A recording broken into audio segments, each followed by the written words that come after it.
We've talked about some of our favorite characters over the last little while, and all of the awesome feats that they've accomplished. But now it's time to turn to the darker side of Marvel's Ultimates. Number 10, Tony and Natasha. Yep, in the Ultimate Universe of Earth 1610, Iron Man and Black Widow are an item.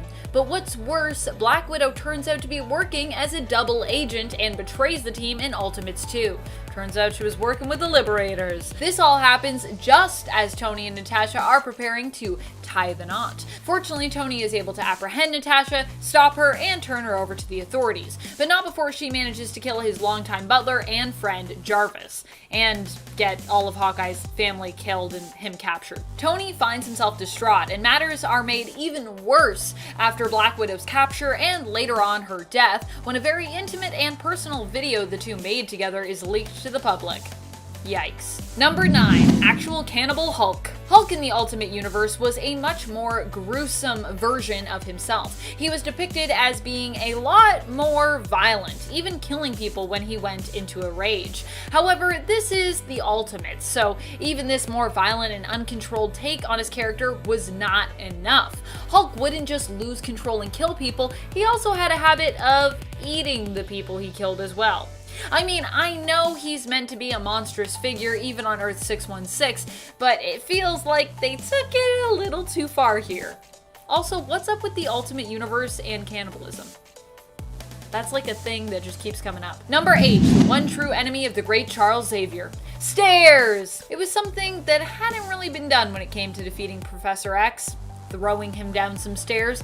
But there was also probably a reason for this, because I mean, it's just not a thing that needs to happen in the comics, and yet nothing was considered off the table in Ultimates. This is the moment, by the way, that is featured in our thumbnail for this video, and you might be wondering, hold on, wait a minute, is that Wolverine throwing Charles down the stairs? And fear not, true believer, at least they didn't steep that low. That's actually Mr. Sinister. And yeah, he looks a little different in the Ultimate Universe. If you're like, but where's his cape and the things? And he looks different here. Number 7, Liberators. Okay, so don't get me wrong. I like the idea of the Liberators. It was more the way that this all went down with them in the end, and the way that these international heroes, but villains to the Ultimates, were portrayed.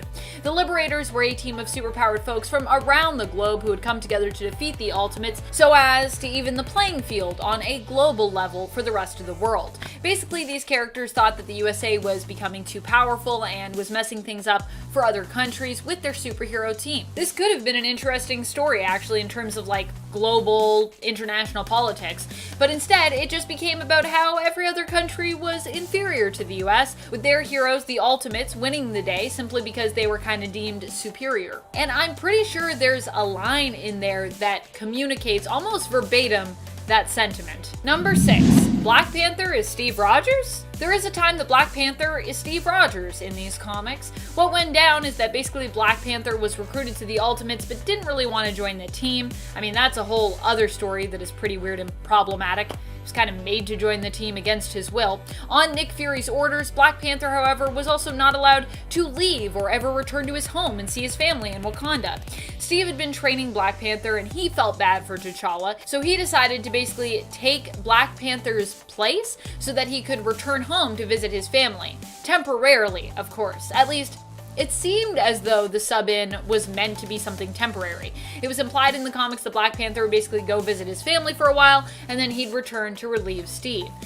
That isn't what happened, though, and instead, Steve remained as Black Panther until eventually he just went back to being Captain America again, and Black Panther sort of seemingly disappeared off the team without any explanation. He does come back, I think, for one mission, and then he quits. But, yeah, it's also kind of weird that he quits. I guess things changed and he could quit at that point?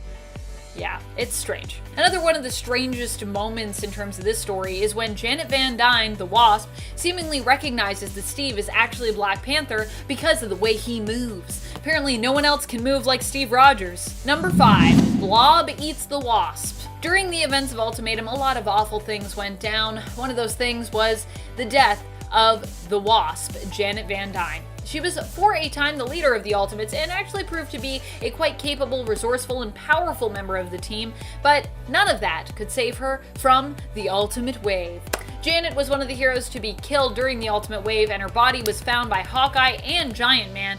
The worst part wasn't even that she died, but instead was the aftermath of that. Hawkeye and Giant Man found the Wasp's corpse, which was being violently torn apart and eaten by the Brotherhood member, the Blob. Ew. Why? Why so much cannibalism, though? Number 4, Magneto kills everyone. Normally, I wouldn't have a problem with Magneto killing people.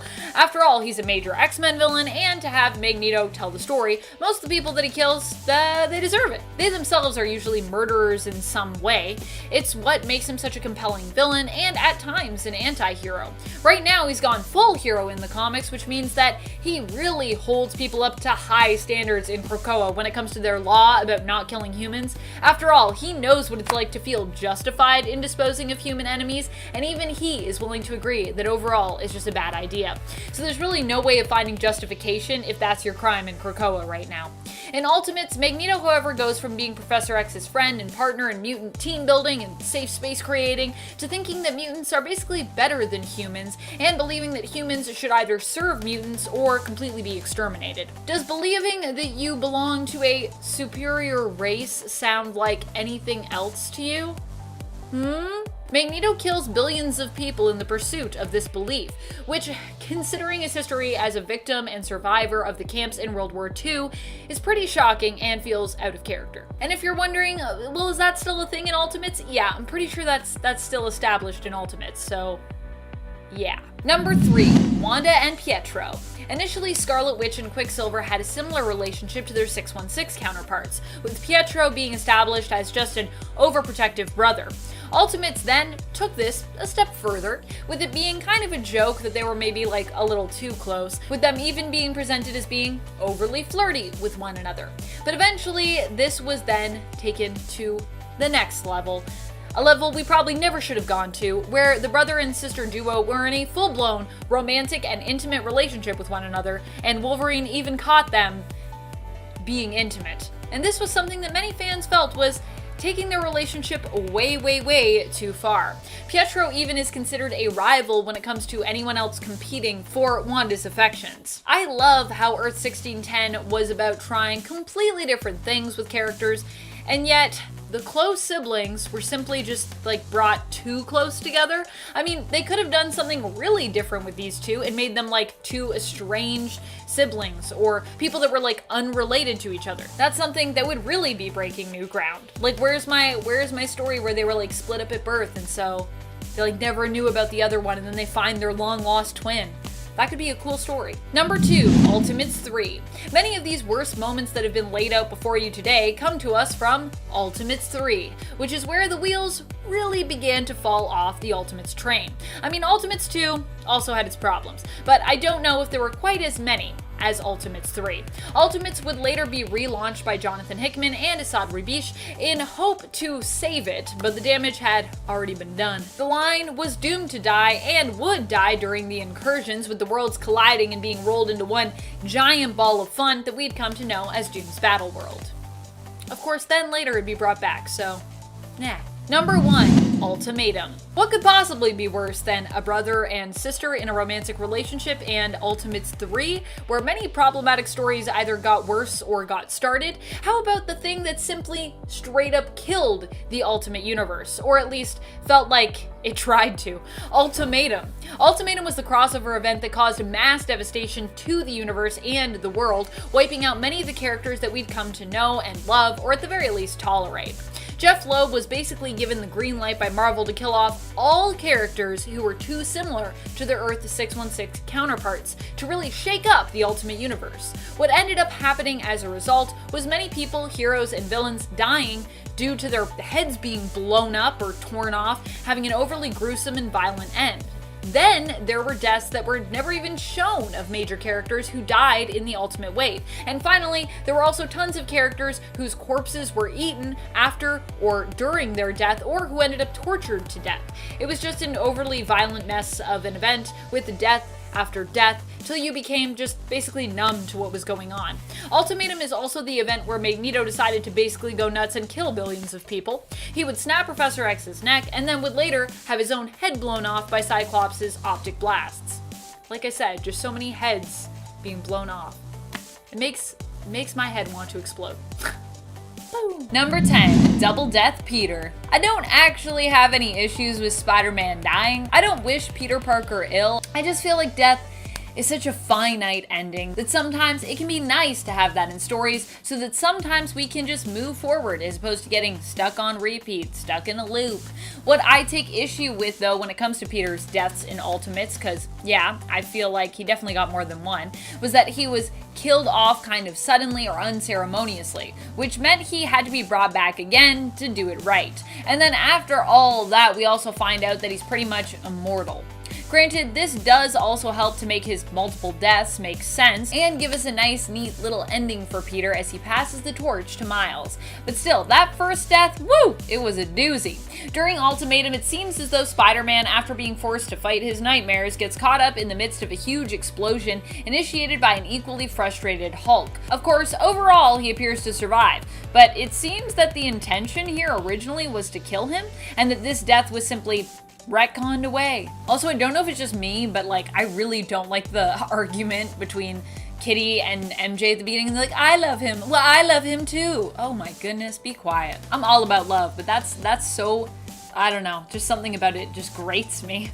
Don't like it. You couldn't possibly understand how I feel because I love him. No, well, I love him, so you couldn't possibly understand how I feel. Ugh. Number 9, Magneto kills Professor X. While this might not seem like such a strange and unsettling thing, keep in mind that Magneto and Charles are often presented in the comic book world as being opponents, but still being friends. While this might not seem like such a strange and unsettling thing, keep in mind that Magneto and Charles are often presented in the comic book world as being opponents, but still being friends. And here, for a long while, they were actually allies on Earth 1610. History aside though, this death is a brutal one, mostly because of how easy Magneto makes it seem. Magneto kills Charles by simply breaking his neck. He just snaps it. He doesn't even go all magnetism on him, though he does do that at other times in the Ultimate Universe. I don't know what exactly Charles did to deserve his life in this reality. I mean, it's not like he ignored the growing sentience of a training room who also happened to be a mutant when he claimed to be fighting for all mutant rights, right? Oh wait. Well, you know, at least he never lied to the X-Men about it. Oh wait. Number 8, too sexy? Question mark? Is there such a thing? When it comes to the X-Men in this reality, yes, there might just be something as too sexy. And I'm all for sexy. Here, the X-Men were notorious for being overly sexualized. There are a lot of overt sexual moments that happen with our mutants who seem to be weirdly horny a lot of the time. Look, I'm not saying that heroes and villains can't be sexy, or that they can't be sexual. This is comics after all. Sexiness is a big part of the industry and the allure and the history. But even for comics, this feels like a bit much. This also extended beyond X-Men and other characters, with Natasha and Tony's special tape, and Carol and Tony's love-hate relationship that helped them work through some mutual frustration with each other professionally. When it comes to X-Men, we also learned that Wolverine slept with Magneto's wife, Magda, which made people question who Quicksilver and Scarlet Witch's father really was. To add on to that, Wolverine then saw Wanda and Pietro together getting intimate, which is really weird, but it's especially really weird if Wolverine seems to be their dad maybe, or if that's even like a question. Bottom line, I think the thing that most frustrates me about the sexiness in Ultimates is that it feels like it did a lot of this just for the shock factor. Like, it wasn't even about like sexiness for story or like sexiness for sexiness. It was like sexiness so that people would be like, oh, gasp, what am I reading? Number 7, Giant Man eats the Blob. Everybody's eating everybody in Ultimates. I don't know what it is with this world and cannibalism. I guess to be like really edgy, that is one of the final ingredients that you need. I don't know. And you gotta have it in spades, I guess. On part 1, we talked about how Blob was caught devouring the Wasp, and in revenge for the Blob's actions, Hank decided to give him a taste of his own medicine when he found him. As Giant Man, Hank pays the Blob back in kind by killing him through, you guessed it, eating him, biting off his head, clean off. Ugh. Or well, it doesn't look too clean, but You know what I mean. The other awful thing about this gruesome death is that it doesn't really give us even enough time to process the awfulness that was Janet being eaten just like a few moments ago.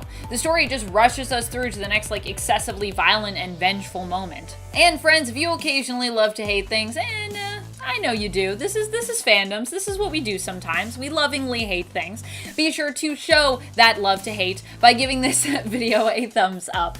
Thank you so much if you've already done it. It really does help us out, so thank you. Number 6, death of Cyclops. Quicksilver ends up assassinating Cyclops because he wants to carry on in his father's footsteps. No, Quicksilver, no! Did you not just see what happened during Ultimatum? It wasn't good. We do not need more hardcore Magneto. It was a mess. The other thing that was really weird about this death is that it didn't really lead to anything for Quicksilver. He said he wanted to follow in his father's footsteps, continue his dad's work, create a new brotherhood, but nothing big really ever comes of this. Like, I mean, he creates a new brotherhood, but it's just like a lot of running around without much going on. There's no through line here for this narrative. Number 5, Mr. Sinister.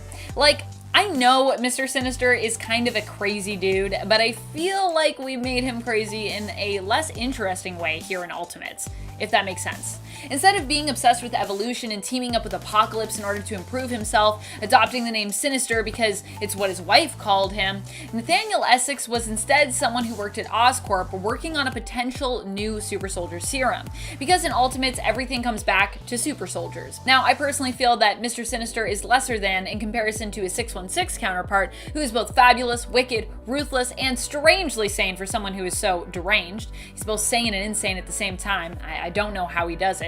But what really irks me is how downplayed and modernized Sinister's look is here in Ultimates. I have 3 words: needs more capes. Number 4, Ultron loves Wanda? One of the weirdest things to happen in Ultimates was when it was actually just a straight up thing that Ultron loved Wanda. Some people have theorized even in the MCU that Vision only loves Wanda because Ultron did, but me, personally, I like to try and distance myself as far as possible from this really weird and strange plot when it comes to theories. I'm not saying that robots don't deserve love. They do deserve love. But in Ultron's case, maybe they don't. I don't know. Ultron saw Pietro as a major competitor for Wanda's affections. For more on that, see part 1 of this list. And when Ultron realized he couldn't have her, he decided no one would, killing her instead. He killed her because he loved her. This excuse in my mind never makes for a great love story or plot, by the way. Don't kill people because you love them. What is that? What is that? Number 3, World War X. I mean, this as an idea on paper seems pretty cool, but where it falls apart is, well, pretty much at the beginning. The whole issue is that the reason for these two groups wanting to actually go to war just doesn't really feel, I don't know, justified. Basically what goes down here is you have Kitty Pryde ruling over Utopia and Jean Grey ruling over Xi'an, or Tian. Not sure if I'm saying that right, but I promise I'm trying. It isn't even really explained how Jean Grey came to be the one in power. She was just appointed to take over by the surviving Zorn brother who died somehow, I think? I don't know what happened there. Jean wants Utopia and Xi'an to become one mutant nation, but Kitty isn't interested in joining. Jean says she doesn't want a war, but insists that Kitty started it, so now there has to be one, even though she doesn't want one? All because Kitty killed some androids left to her by the Zorn brothers. Yeah. And from there, it just gets more ridiculous and weird. I like the idea of a mutant versus mutant faction fight, but this was a weird one. I think you gotta really make it justified, like with Cyclops versus Wolverine, when they kind of had like 2 different like ideologies on how to approach leadership, and then it was like, which team are you? That makes sense to me. Number 2, extreme domestic dispute. Hank Pym and Janet Van Dyne have always had a troubled marriage in the comics. Ever since that fateful panel where Hank dramatically and intentionally struck Janet, Hank has been thought of as a troubled man who is more inclined to hurt the ones he loves and thus drives them away. This panel was intended by editor Jim Shooter to actually be redrawn, as he felt the moment should actually be an accident, not something intentional. However, they ran out of time to redo it, and to this day, this action has haunted the character of Hank Pym. So much so that on Earth 1610, it was simply imagined of like how much worse he could possibly be to poor Janet. They were like, how worse can this get? Here she tries to stand by Hank even after their relationship gets really rough. It gets really bad when she and Hank end up in a fight with one another, with Janet using her powers against him. While she is shrunk down, Hank then sends his army of ants after her, almost killing Janet as she goes into anaphylactic shock from all the ant stings and bites. It's just terrible. Number 1, blood and gore. Another issue that people had with the Ultimate Universe? Just all the blood and gore that we saw here, and more specifically all the needless blood and gore. The Ultimate Universe took violence to a new level, and while I'm actually a fan of a gory scene when it holds meaning, many felt that much of what we saw was gratuitous. It was there for the shock factor. Like some of the Marvel Max series that we got, it was more about shocking readers than using the violence or gore to say something really important. There are examples of this littered throughout Ultimates, from Natasha's brutal death at the hands of Hawkeye, not that she didn't deserve it, who pinned her to the wall with arrows, to heads exploding, decapitation, and of course, just lots of cannibalism. Nothing was too gruesome, it seemed, for the Earth of 1610. Number 10, Marvel Zombies. I wouldn't say I hate Marvel Zombies by any means, but it is a world that I'm often reluctant to visit. And yet, here I go, talking about it again. Thank you so much for this, Ultimates. Thank you. I love talking about Marvel Zombies. The alternate universe of Marvel Zombies was actually introduced in the Ultimate line. We learned of this alternate reality when the Fantastic Four of 1610 would be forced into a confrontation with the reality-hopping zombie versions of themselves from Earth Z, aka 2149, who first appeared in Ultimate Fantastic Four in issue 21. Marvel Zombies is a pretty cool idea for an alternate Marvel world, to be honest, especially in the early 2000s when zombies were all the rage with the success of both The Walking Dead and Shaun of the Dead. Honestly, I really love Shaun of the Dead. I think it's one of my favorite movies. However, Marvel Zombies has also now been done to death, or undeath if you will. Often I found it zombie stories suffer from feeling the need to use excessive gore in order to sell us. Like sometimes happens with the Ultimates. There are times when it feels as though it's just all about shocking the readers. And I don't mind being shocked, but I like being shocked when it's like for a purpose, not just being shocked because be shocked by comics, you know what I mean? Number 9, Jean Grey and Wolverine's son? I gotta say, I don't mind Jean Grey becoming a villain in stories, but there are some strange things that go on with her character in terms of motivations on Earth 1610 that do bother me. A big one being the flirty moments that we see between her and Wolverine's son, Jimmy Hudson. For those who aren't aware, Jimmy was the son of Wolverine who was raised by a war buddy of Logan's and his family. Jimmy wouldn't learn until he was older of his true heritage and the fact that he was Logan's biological son. On Earth 1610, Jean Grey spent some time initially dating Wolverine before she ended up with Cyclops, and of course before Wolverine died. Cyclops actually also later dies. Jean just can't catch a break, I guess, in terms of her partner staying alive. Her being the former lover of Wolverine, though, is what makes so many of her flirtatious moments with Jimmy so uncomfortable and weird. He's the son of her ex. Like, what is happening? Also, maybe not everybody got those vibes, but I definitely got those vibes, and I want to be like, what's going on? And friends, before we move on to this next spot, if you are loving these lists, all the parts of them, be sure to let us know by giving this video a thumbs up. I know sometimes in fandoms we love to hate things, and I feel like that's sometimes what these lists are about. But that's okay. It can be fun, as long as it's all in good fun, and we can respect the cool stuff that we know about in the comics as well. Number 8, character motivations. Another thing that seemed to happen in the world of Ultimates was that some characters' motivations seemed to, make less sense than in 616. There were characters who were deemed evil for no real reason, or people who won fights without much explanation or justification for how they beat down someone who was kind of intended to be at their level or possibly above it. A lot of people wished others ill for strange reasons or did things that completely betrayed what they claimed to believe in. Of course, hypocrisy in the world is a very real thing, but I'm not sure we see hypocrisy every day that is quite at the level of what we saw with some characters in Ultimates. Number 7, Blue Tony. One of the weirdest things about Ultimates has to have been the initial origin story that we got for Tony Stark. Originally, Tony Stark was given a very different backstory from his 616 counterpart. He was born as one big brain. Due to his mother suffering from an accident while she was pregnant with him, his genetic makeup was affected and he developed neural tissue throughout his entire body. Hence why I say he's a big brain, despite the fact that, you know, he appears human. So just to be clear, he doesn't look just like a big brain. He looks like a person, but he is a big brain, technically. Tony would evidently be hyper intelligent because of this alteration to his genetics, but he would also have hypersensitive skin. Even the air just touching him felt like intense burns all over his body. Because of this, his father created an armor for him to wear and to protect Tony and allow him to exist semi-normally. This liquid armor his father created also turned his skin blue, hence me calling this point Blue Tony, because he was blue.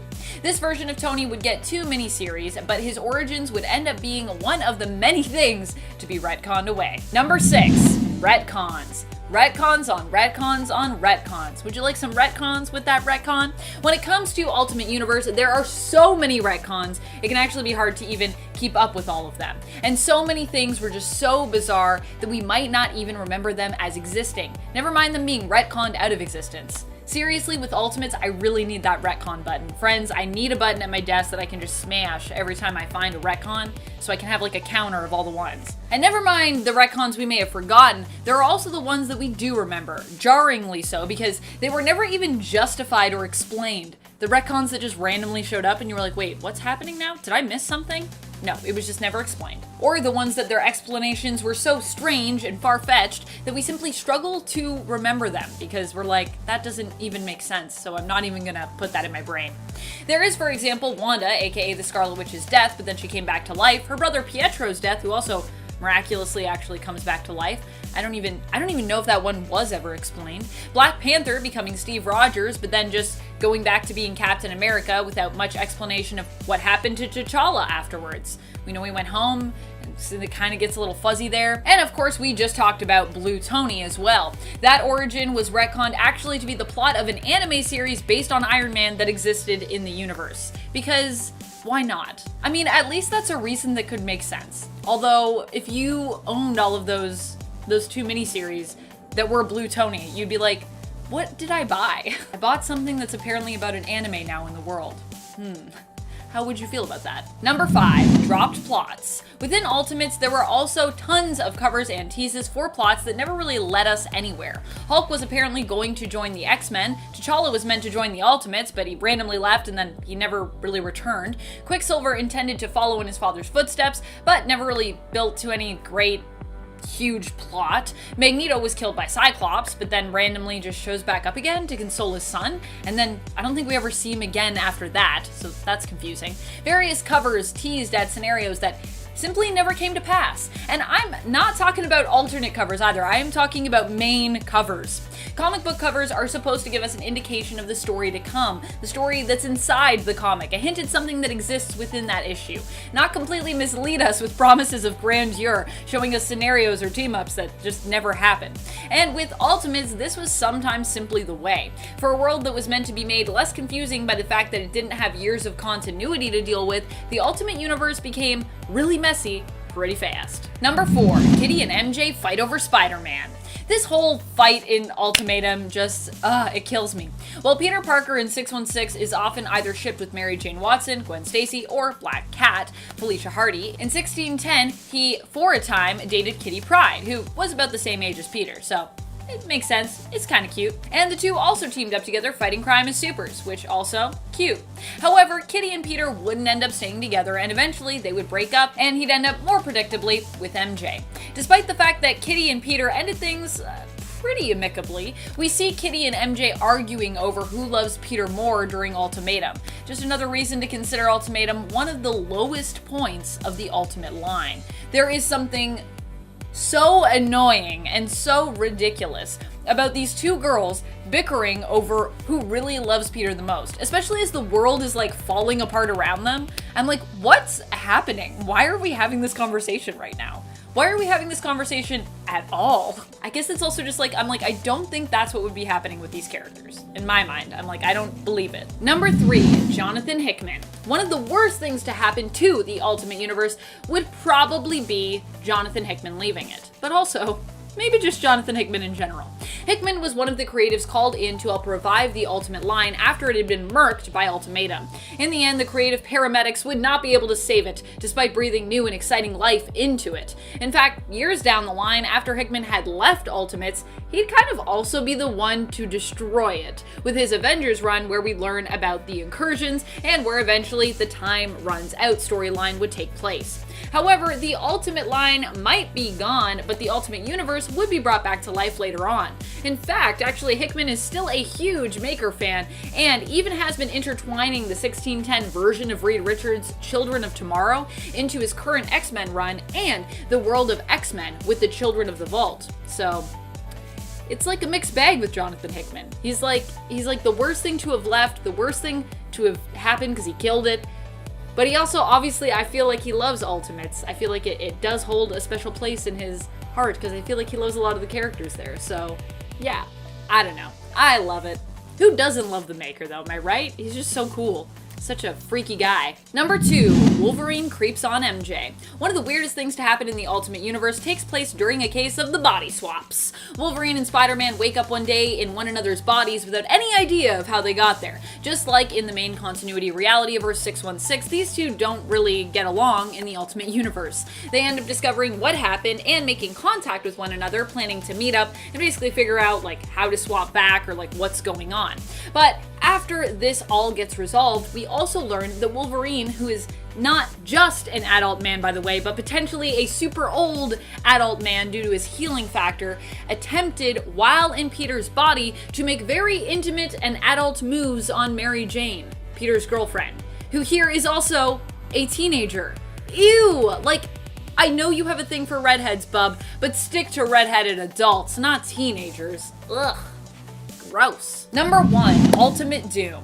Doom was such a mess in the Ultimate Universe just because of all the ever-developing retcons about which Doom was the real Doom. Victor Van Dame was our Doom of Earth 1610, but we later learned that actions we believed were him were actually a Doom bot, and that he'd also actually been replaced for a time by Mary Storm. He was like basically going into alternate realities. It's a lot. If you thought Doom of Earth 616 with all of his Doom bots was confusing, the continuity here is, well, it's really only more of a mess in my mind, especially considering how some important actions were later retconned as not being caused by Doom, and how it became confusing going back to know like when Doom was actually the true Doom or when it had been an imposter in disguise.